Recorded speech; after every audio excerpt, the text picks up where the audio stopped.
농업, 농촌, 농민을 위한 농정 대전환을 위해 오늘의 이 뜨거운 자리에 직접 출연한 유일한 후보입니다. 많은 환영해 주시기 부탁드립니다. 진보당 김재현입니다.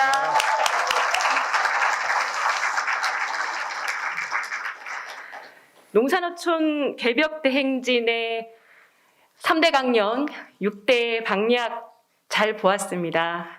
진보당은 개벽대행진에서 제시하신 취지와 그 방향에 대해 적극적으로 공감합니다. 진보당이 추구하는 농업 대혁명과도 일치하는 방향이라고 생각합니다. 다만 농업시장 개방과 농업구조조정을 기본 기조로 해온 현재 한국 농정의 방향을 전환한다는 것은 결코 쉬운 일이 아닐 것입니다. 우선 대통령의 의지가 중요할 텐데요. 저는 솔직히 이번 대통령 후보들 중에서 농정 대전환을 이루어내겠다고 선언한 대선 후보를 아직까지 만나보지 못했습니다. 관성에 찌든 관료들은 더 말할 것도 없습니다. 한국 농정이 이렇게 심각한 상황으로 내몰린 절대적인 책임은 농정 관료에 있다고 생각합니다. 죄송하지만 적폐청산의 대상이라고 생각합니다. 농정을 전환하기에 앞서 그동안 진행해온 답답한 농정과의 단절 선언이 선행돼야 합니다. 과감한 단절이 없이 대전환은 이룰 수 없다는 생각입니다. 진보당은 농정 대전환의 시작으로 먼저 농민기본법의 제정을 얘기하고 있습니다. 한국 농업을 지배해온 농업농촌 및 식품안전기본법을 폐지하고 농민기본법의 제정으로 국가책임 농정을 실현해야 한다는 생각입니다.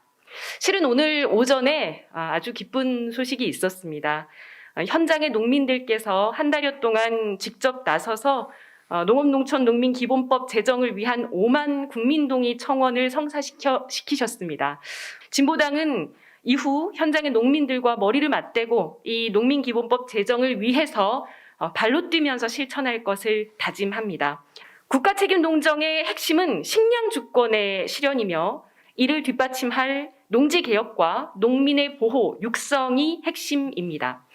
코로나19와 기후위기는 식량 자급의 중요성을 확인시켰습니다. 지난해 요소수 대란을 겪으면서 농민들 역시나 수입 의존병이 팽배한 우리 현실을 실감하셨을 것이라 생각합니다.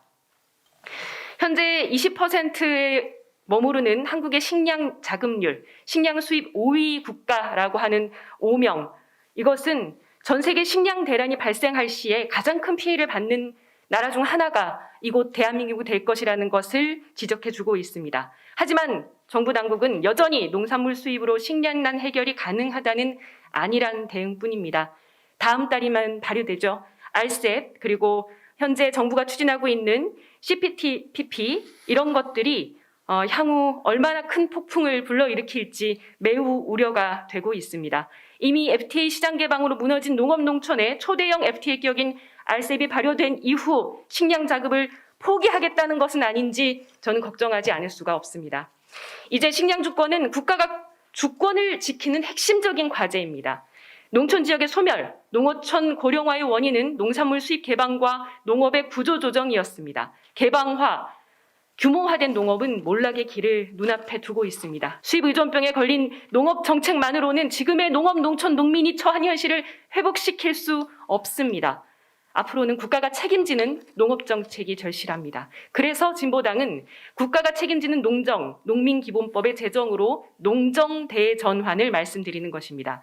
기존의 농업, 농촌 및 식품안전기본법은 시장경제 관점으로 농업을 바라보면서 경쟁력 없는 농업을 구조조정해 왔습니다.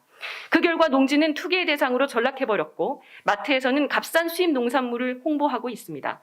농민은 농축산물 생산자임에도 농축산물 가격 결정에서 언제나 배제되어 왔습니다.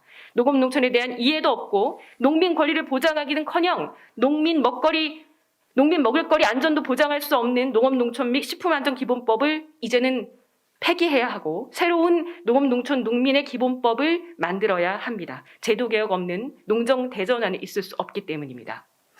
농업의 주체인 농민을 법으로 인정하고 보호하며 농민의 권리를 지켜냅시다. 식량 위기와 식량 대란을 극복하려면 식량 주권이 있어야 하고, 식량 주권이 있을 때 우리 국민들의 먹을거리 안전, 우리 아이들에게 건강한 농산물을 공급할 수 있습니다. 저 김재영과 진보당은 농민기본법의 제정으로 농민의 가장 소중한 권리인 가격 결정권을 보장해드리고, 농민의 권리를 높여 식량 자급률을 법제화해 식량 주권을 실현하겠다는 약속을 드립니다. 이 농촌이 지금 기후위기 대책으로 인해 몸살을 앓고 있습니다. 농민들은 급격한 기후변화로 인한 농작물 피해를 온몸으로 겪고 있고, 게다가 지금 농촌에서 무차별 진행되는 개발 논리 중심의 신재생 에너지 사업을 통해서 자연 생태계, 마을 공동체가 파괴되고 있는 현실을 말씀드리고 싶습니다. 신재생 에너지니까 농어촌 지역은 파괴해도 괜찮다, 이런 거 아니겠죠. 개발 논리 때문에 농촌에는 분쟁 지역이 확대되고 있는 형편입니다. 기후위기에 잘 대응하기 위해서라도 농민의 삶은 지속 가능해야 하고, 농촌은 어디보다 잘 지켜져야 합니다. 때문에 현재와 같은 형태로 돈벌이 수단이 지나지 않는 민간이 주도하는 농어촌 파괴형 풍력 태양광 에너지 개발이 즉각 중단돼야 합니다. 진보당은 에너지 공영화, 에너지 지역 자립화를 통해 무차별 진행되고 있는 신재생 에너지 사업을 정부와 지방자치단체가 보다 책임있게 진행할 것을 주장합니다. 공장과 공공기관의 에너지 자립 의무화, 가정마다 에너지 자립 할당제를 통해 농지와 자연을 파괴하지 않으면서도 신재생 에너지 사업을 더 속도 있게 광범위하게 진행하는 방법을 찾아내야 할 것입니다. 마지막 세 번째입니다. 진보당은 농업농촌 농민을 살릴 획기적인 대안으로 모든 농민들께 매달 농민수당 150만 원 지급을 주장하고 있습니다. 진보당은 현장 농민들과 함께 지방자치단체에서부터 농민수당을 만드는 데 지난 몇 년 동안 앞장서 왔습니다. 저희도 처음에는 30만 원 공약 걸었습니다. 10만 원이 30만 원 된다고 농사를 짓겠다고 할 사람이 얼마나 되겠습니까? 120만 원이 360만 원 된다고 해결이 되지 않는다고 생각했습니다. 국가균형 발전의 핵심 문제는 도시와 농어촌 지역의 불평등입니다. 도시, 농어촌 간 불평등을 그대로 둔 채 국가균형과 지방분권을 이야기할 수 없습니다.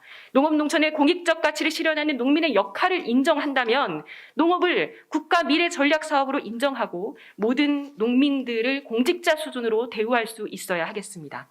농민수당을 매월 150만 원 드린다는 것은 최저임금의 80% 정도에 해당합니다. 소요 예산은 15조에서 18조 정도로 들 것이고요. 2021년 농업 예산 16조와 비교하면 획기적인 예산 대책이 필요한 것이 사실입니다. 먼저 국토균형발전 특별회계 40조 중에 5조 원을 농민수당 예산으로 가져오고, 저출산 대응 예산 120조 중에서 10조 원을 가져와서 예산을 마련해 보자는 것입니다. 농민수당 매월 150만 원이라는 획기적인 대책이 있어야 청년들과 중장년층의 귀농, 귀촌도 가능할 것입니다. 그래야 5년 안에 10년 안에 농어촌 인구 400만, 500만 시대에 열 수 있지 않겠습니까? 농민을 더 이상 시혜의 대상으로 바라보고 이렇게 농업정책을 추진해서는 안 됩니다. 당당한 생산의 주체로, 그리고 농업농촌을 획기적으로 지켜내기 위한 전환의 방향에서 지금까지의 농정과는 단절하자고 말씀드리는 것입니다. 그야말로 혁명적인 출발이 필요한 시점입니다. 결단을 해야 합니다. 농업을 국가 미래 전략 사업으로 설정하지 않으면 농업 예산을 증액하지 않을 겁니다. 경쟁력이 없다고 생각하기 때문입니다. 농정을 국가 책임 농정으로, 농업을 국가 미래 전략 사업으로, 농촌을 기후위기 대응 기지로, 농민을 당당한 생산의 주체로 만들려면 지금까지와의 농정 질서를 거부해야 합니다. 진보당과 저 김재현은 현장의 농민들과 함께 힘을 모아 새로운 가치를 실현하는 농업농촌 농민의 삶을 지켜내기 위해서, 만들기 위해서 최선을 다해 싸울 것을 약속드립니다. 고맙습니다.